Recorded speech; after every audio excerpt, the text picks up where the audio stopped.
आजच्या व्हिडिओमध्ये आपण पोटातील फायदेशीर सूक्ष्मजीवांची संख्या वाढवण्यात मदत करणाऱ्या काही पदार्थांबद्दल बोलणार आहोत। सर्वात पहिला पदार्थ म्हणजे ओट्स। आपल्या यादीतील पहिला पदार्थ ओट्स।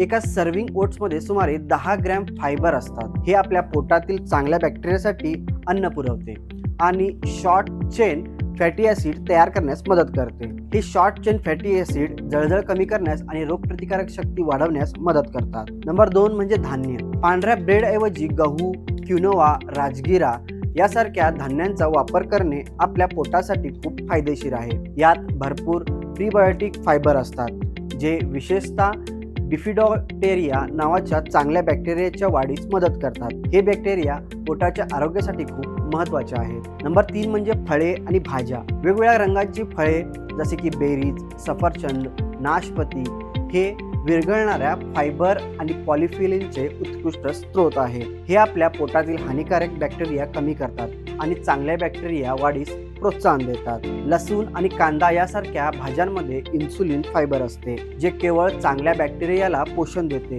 तसेच कोबी आणि फुलकोबी यासारख्या क्रुसिफेरस भाज्यांमध्ये शरीरातील जळजळ कमी करणारे घटक असतात। नंबर 4 डाळी। मूग डाळ, तूर डाळ यासारख्या डाळी उत्तम प्रथिनांचे नव्हेच तर फायबरचेही उत्कृष्ट स्रोत आहे। यात रेझिस्टंट पदार्थ असते जो न पचता मोठ्या प्रमाणात आतड्यात पोहोचतो आणि तिथल्या चांगल्या बॅक्टेरियाला पोषण देतो। नंबर 5 म्हणजे चिया सीड्स।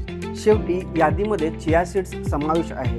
यात भरपूर फायबर असते आणि ते ओमेगा 3 फॅटी ऍसिड्सचे स्रोत आहेत। हे पोटातील जळजळ कमी करण्यास आणि चांगल्या बॅक्टेरिया वाढीस मदत करतात। निष्कर्ष, आपल्या आहारात फायबरयुक्त पदार्थ समावेश करण्याचा नेहमी प्रयत्न करा जे पोटातील सूक्ष्मजीवांना मजबूत करण्यास मदत करतात। हे आपल्या एकूण आरोग्याला खूप फायदेशीर ठरते। आरोग्य आणि निरोगीपणाबद्दल अधिक तपशील जाणून घेण्यासाठी हॅपीएस्ट हेल्थ वेबसाईटला नक्की भेट द्या। धन्यवाद।